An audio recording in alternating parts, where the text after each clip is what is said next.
You know, guys, it's generally a good idea to not assume someone's gender identity at a glance, because this man named Jared did it once, and it inadvertently led to the downfall of an entire military organization, namely the Titans. Yep. But Kamille sounds like a girl's name. But that kid looks like a boy. But that kid looks like a boy. But that kid looks like a boy. Kamille's a perfectly manly name. I'll prove it. Punches him in the fucking jaw. And then a whole series of events that will lead to the downfall of the Titans because, oops, Camille's a new type. Literally everything happened because Jared misgendered Kamille. Yup. I fucking love it. I love. Who says that gender politics are a new phenomenon? They've existed since the 80s. At least. Oh god. Who says that Japan is oftentimes bad with stuff like this? Nah, Tomino is on top of that. I fucking love Zeta. But I also hate it at the same time. It's so weird. I hate Zeta, a new translation, as this logo implies it is. Oh Christ, I see that down there. You are not kidding. Oh god. Cursed. But we have to do it because Zeta is still probably the best story among all of these. Actually, no, it is undeniably the best story among all of these. It's the best story presented here. But it's also one of the worst told stories I've ever seen in my life. Pacing, and oftentimes just not telling you things straight up. That's what's happening. Hey, why is such an A? What's the name of the ship called? Argama. Yeah, why is the Argama going over here now? Wait, why did Argama just go to Earth? Wait, what the? Why is Argama being assaulted by Titans right now? What? And oftentimes just to go around and around in a circle. The series is fantastic, but very frustrating, and I get frustrated because I love it so much. Yeah, that sounds like Tomino. Yeah, that definitely sounds also like 80s anime for you right there. No good thing can't come without a mountain of caveats. Nope. To be fair, this is the first, probably like the best, like, fulfilled vision of Tomino's vision. I was redundant there. But that comes with also the baggage that would be the first serious project that actually came to fruition. Yes. Without question. Anyway, let's just go ahead and jump right into it. New game? Yes. Doesn't matter. Hard mode. I don't think it matters for the first one, but I'll use the Mark II regardless. Titans Mark II. No, I already used Titans Mark II. You did? Yeah. When? It was literally my first mission back in UC 079. You wrapped back around to Seed. Yeah, I'm digging right now. Hang on, sorry, I'm not paying attention. There we go. The one that only has one Z. Yeah. Not the one that has two Z's. Also, I guess while we're looking at this, special shoutouts to Gundam vs. Zeta Gundam on the PS2 because that is a remarkably fun game, even if the story told is baffling at times. Yeah, because it wraps around back to itself multiple times. It's told from every character's angle. You have to play all those suits 7 times. It's maddening, but it's a fun game. Just a Discord. Okay, so this is a bit of a jump. So the funny thing about these old series runs it's been 8 years from 79 up until Zeta or Double Zeta is that the starting years of each one is actually the year that it aired. No. No? Zeta came out in 85, ran to 86. Double Zeta went from 87 to 88. Zeta takes place in 87. Oh. Huh, I was out wrong then. Weird. So anyway, I can see how you would come to that conclusion. It makes sense. So going from 79 to Zeta, a lot of things have happened. You're gonna want to pause to go watch the Holy Trinity of OVAs. Hey, I'll give you a minute. The upfront approach isn't always the best way. Sometimes you have to make use of the back door. Hey, so wasn't that fucking amazing? That was awesome. One of them. Well, 1.5 of them. I think War of the Pocket's good when you're not focused on that fucking kid. Yeah, you're right. The first 3 episodes are rough. Oh yeah, also David Hayter as fucking Bernie. Yeah, I still can't believe that. And we never got him in any games. Yeah, we had that. We had the formation of the Titans with Star's Memory. Oh god, fuck Nina, seriously. In all of Gundam's stupid names like Jamaican. from Zeta. Yep. How does the dumbest name of all time become Purpleton? Okay. You're right. There it is. Here. Oh, also, this is based on Mobile Suit Gundam Zeta, a new translation, which means we're going to be using the movie footage, which is sometimes good, sometimes and very off-putting, especially if you watch those movies together over a 2-day span when drinking. So Brandon and I watched the trilogy together for That the first vodka time. was not strong enough. Yeah, right. I was hammering that shit. Brandon and I watched the trilogy together for the first time together, and that was a very interesting weekend because, on the one hand, it's a very, very surface level, okay telling if you really want to just get in, get out of Zeta. If you've never seen Zeta beforehand, it is completely incomprehensible. I watched about half of Zeta, so I was a little bit lost, but I had ideas of what was happening. But then you get to the last one, it's like, oh boy. We completely skipped Kilimanjaro, we completely skipped, let's see, Kilimanjaro, Africa.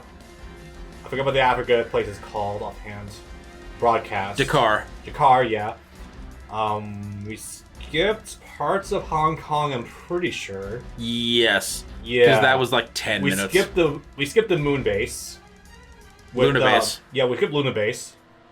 We were all over the goddamn place. We completely skipped over Kamille's parents entirely, I think. I think we show his mom dying, but we don't show his dad whatsoever. I'm pretty sure we don't. We skip over the Sweden colony where Azamiya comes from. Yeah. We skip. Oh my god. Rosami is not even present whatsoever. No, I think she has one scene, but that's it, and then she disappears. She shows up once, but her just like 4. Her memory wipings are completely fucking gone. Yeah. I was so genuinely surprised when I got to Zeta. I'm like, wait, 4's alive still? Holy shit! Because Kilimanjaro was completely skipped. Yeah, and that's the problem. That's the rub, yeah. Because you don't even see her dying or getting defeated in Hong Kong or the end of that. Nope. Okay.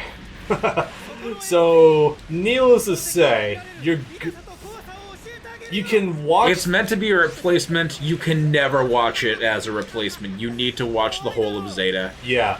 Otherwise, it is completely unparsable whatsoever. I could not follow the end movie whatsoever. I couldn't, and I had seen Zeta within a year of watching that movie. Yeah. Holy crap, that was bad. And the frequent animation switches were... It's also super goddamn jarring. This was around the time right after Seed was happening. 04 to 06. So you get Seed quality animation, and that's not a great thing. It's colorful. It doesn't fit in with the rest of... You know what it is it's... Oh, it's a full armor, nice. The Super Gundam. Yeah. One Piece episode of Skypiea where they cut back and forth very frequently between modern animation and the original episodes of the Skypiea arc, and it's just awful.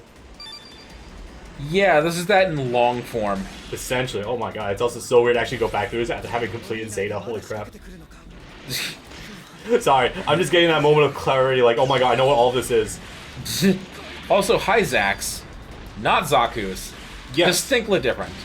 Fundamental differences. So, the Titans also took Xeon technology. Like, it's very obvious these are supposed to be, like, Zaku-based, but these are Titans, like, it's Earth Federation. Why are they using Zaku designs? Well... These are just Zaku's, just with the shoulder plate ripped off. Yeah, it's more or less in essence. I mean...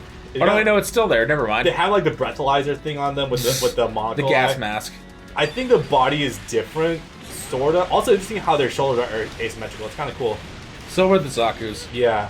I do actually like the Hyzac design. They're really neat looking. No, it's cool. It's all spiky and crap. Yeah, it's just very obvious they're meant to just be, they're just Zaku evolutions. You just reminded me of Turn A Gundam. The way they find most of their suits is because it's like 10,000 years in the future, is that they find ancient suits that are buried in inside mountains and caves and whatnot from because it's end of Universal Century and all the other timelines combined. They just find suits that are remnants of battle that just didn't get destroyed or whatnot. There's a Louisiana French battalion that find a couple of Zaku's inside. It was called a mountain base or something like that, and So they find a couple of Zaku's, but they don't know that they're called Zaku's, so they call them the Borgiano Oh my god. after the Louisiana French state, not country, not colony, state's princess, All right. Lily Borgiano. Huh. Which I just thought was funny that they would call them that. Yeah. And when they finally get to the moon and witness the dark history in motion, a couple of guys off in the corner getting all emotional, being like, the Borgiano existed in all parts of history. I love shit like that. That's great. Good callbacks. Good fucking callbacks. I haven't mentioned this earlier, but one of the reasons why one of the reasons why you will see a lot of shit happening with bands these days is because they are very marketing of nostalgia. Like, more so than a lot of game companies. I'm not kidding about that, guys. Bandai Visual will fucking hammer home the, nostalgia factor, especially these days. With gunplay building and with their animation. Yeah, it's kind of bad sometimes. Yeah. It feeds back into the whole shark clone thing we were talking about earlier, with how they frequently have, like, reused ideas between a lot of shows. You mean them giving up? Is in essence, yeah. The whole idea of Gundam build fighters. We have no realistic we have no pragmatic ideas after Mobile Suit Gundam Iron Blooded Orphans ended, so we're just gonna run another 2 seasons of a VR variation of build fighters, and everyone hates it. But then the second season's gonna roll around, and then somehow everyone loves it again. Yeah. And we're just gonna hope that that's gonna carry us for the next 5 years, until we still don't have any ideas. But that's it. We can finally start banking on that crap everyone's been asking us for 30 years. We'll give you Hathaway's Flash in 3 parts, so we can delay the fact that we don't have any actual plans for the immediate future at all, for at least another 4 years. Hey, we didn't want to bring up the fact that Sunrise Animation happens to also be the same animation studio for Love Live. How the fuck Yes. did we make it through the entirety of 79 without mentioning that once? Because that's the funniest goddamn thing ever. No, despite what J-List/Jast will tell you, Idol did not kill the Mecha Star. It's just the funniest thing ever with the 2 muscular arms doing a giant handshake and that format. The Gundam fans, Love Live fans, hating Sunrise. Yes. Yeah. Oh my god, okay, it's even better that you mentioned Love Live, because literally yesterday they just announced, because Love Live is currently going through their 3rd anime series, Love Live Nijigasaki High School Idol Club, which is the worst name they've ever had. Lol. And it's based on the game that came out last year or 2 years ago, because that one's supposed to be a crossover. So that's airing right now. It's mostly good. There are some clunker episodes, but it's better than what came in the past. They literally yesterday just announced a 4th series called Love Live Superstar, based on another group that... Oh, you want to go to do a change quit because it's set to that really low difficulty right now. Oh. Yeah, don't worry about it. You can just select them afterwards. Because it had like the 1-star thing for me, because everything was dying in 1 hit. Right. Yeah. So they announced another one just yesterday. I'm like, that's a terrible idea, because that's going to cause confusion in the market. They're not going to know if it's related to the other show that's airing right now, and that's also going to, for sure, have 2 seasons and a movie. Yeah. And especially when there are 2 shows airing at the same time, that causes them to make confusion. Your ratings are going to drop for both of them, because no one's going to be watching both. Nope. As well, I think they have to have another game coming for this other one. No one's going to want to play that either, since a game just came out last year that few people are playing because the gameplay sucks. This is the same company that... is this Bandai? No. Okay, different guys, alright. The only connection is through Sunrise, the actual animation studio. Okay, I swear they were both run by Bandai or something. Bandai might produce their figures or something. Because I was gonna say, yeah, that sounds very on brand for the same guys who go, the West doesn't buy Gundam. But the West apparently buys enough Love Live for Square Enix to localize the PS4 game. Yeah, got me on that one. Square Enix, though. Oh my Where does this fit into the Kingdom Hearts timeline? Great question. And there's the new drawings. It's very rough. It's And if Faw's here, I think that means we've already skipped re-entry. No, we're about to do re-entry. Oh, right. We already have Brian as a captain though, which is weird because I think it took for like a third of the show for him to come on board. It was like 10 or 15 episodes. Yeah, a third.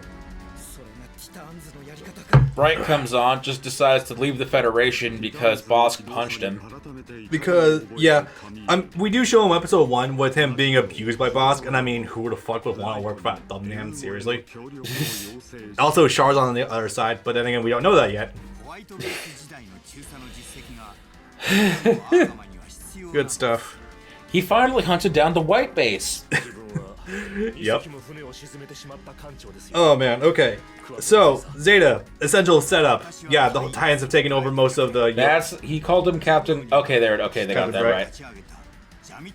He's a Lieutenant Quattro. He called him a captain. Our main character is Kamille, who has whose name is deliberate as such because that's the whole kickoff thing with well, I like it because it also challenges traditional masculinity back in the 1980s, and that was a very rare thing. But also allows us to start with the opening punchline. Lol, that sounds like a girl's name.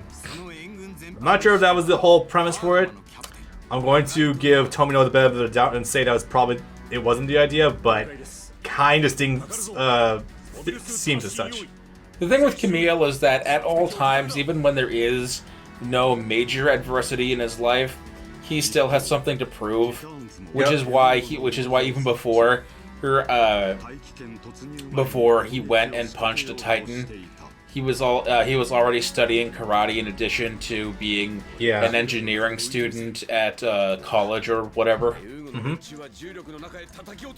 In many ways, Kamille is meant to be like a polar opposite of Amuro, where Amuro was forced to become a soldier and a mech pilot to survive. Kamille had the choice of not joining the AUG. Yes, he did. But he did it anyway. Yeah, because one, fuck the Titans, and I think it was also something relating to the fact that he just really just want to get back at them. Yes, because they were making his home a living hell. Yeah. Because they took over, of course. Oh wow, we're using another one. Yay. If you didn't end up using all of the good boys' 00 Mac, I wanted to, because I've never used them before. I probably have a handful of times, but not often. They are varying levels of quality. Yeah. I remember for a fact the purple one's not really great. It has one of the best Musos in the game, but it's not great at regular combat, no. Yeah. The Arios is a fast boy. What also makes Kamille like the polar opposite of Amuro is that where Amuro feels regret for having to kill enemies that he's grown attached to, like with especially with Ramba Raw and his wife, that what really fucked him up, and with seeing people die around him, he wasn't really cut out to be a soldier to begin with. Kamille's a little more flexible with it because these people make his life a living hell. Kamille's cold-blooded. He'll kill at a moment's notice. It's at this point where the Star Wars references are very much starting to kick in, because the Titans are essentially stormtroopers / Nazis. Yes. Yeah. Wholeheartedly, they literally gas chambered a colony with their own people still inside it. Oh god. SEMA though. Oh man. But fucking all the right amounts of hot, not something you really want to partake in. There, top right. I think you're about to lose a ship. I want to go take care of that. Hold on. Oh, you want the bombing to go off? Okay. Okay, so that is our argument. Okay. A new type and a Trans Am unit. Oh fuck. There we go. That's better.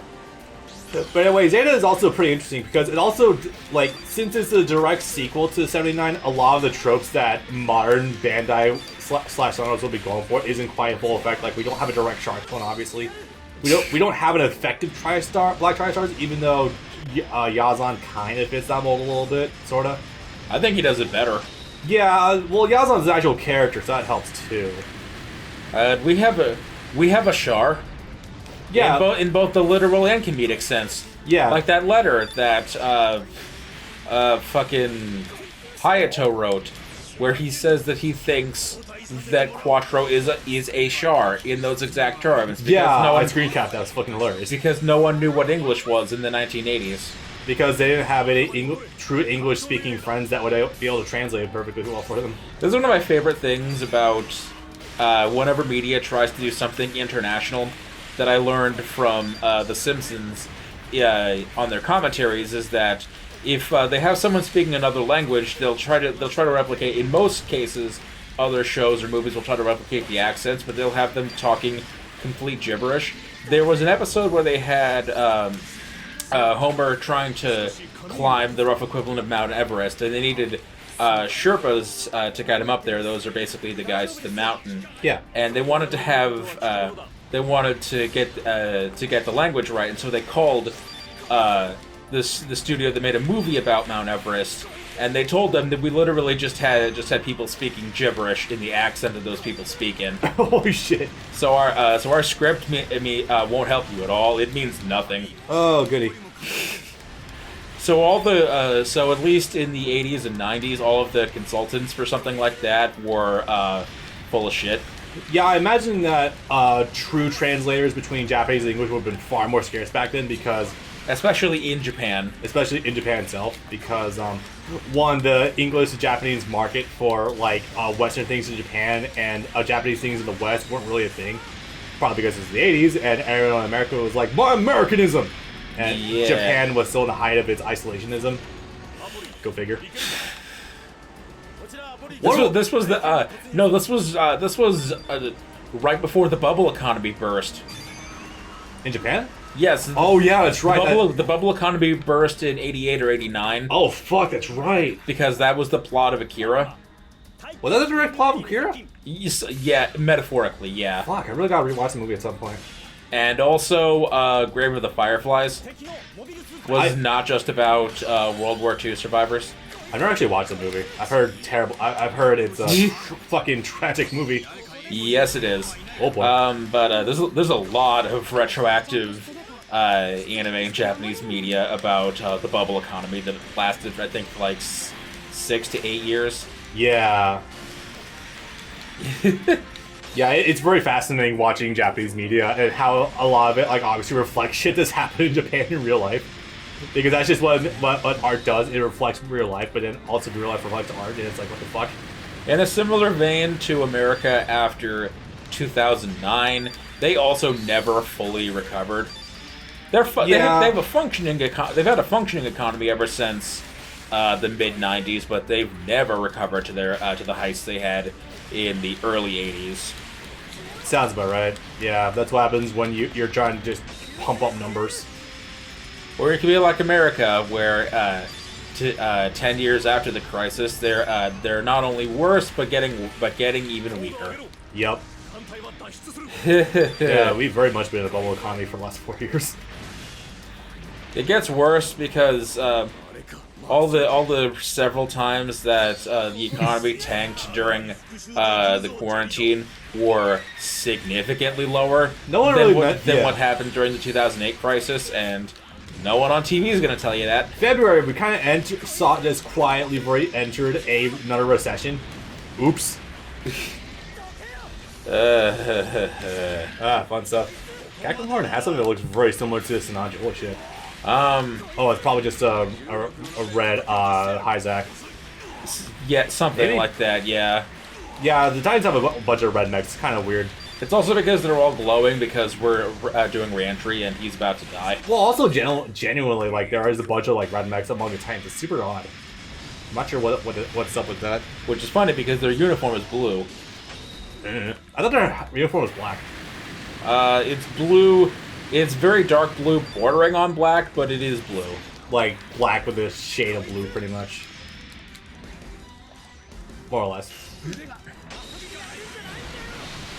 Oh wow! Hi there. That was fun. Arios is fun. Apparently, fucking Jesus. There you go.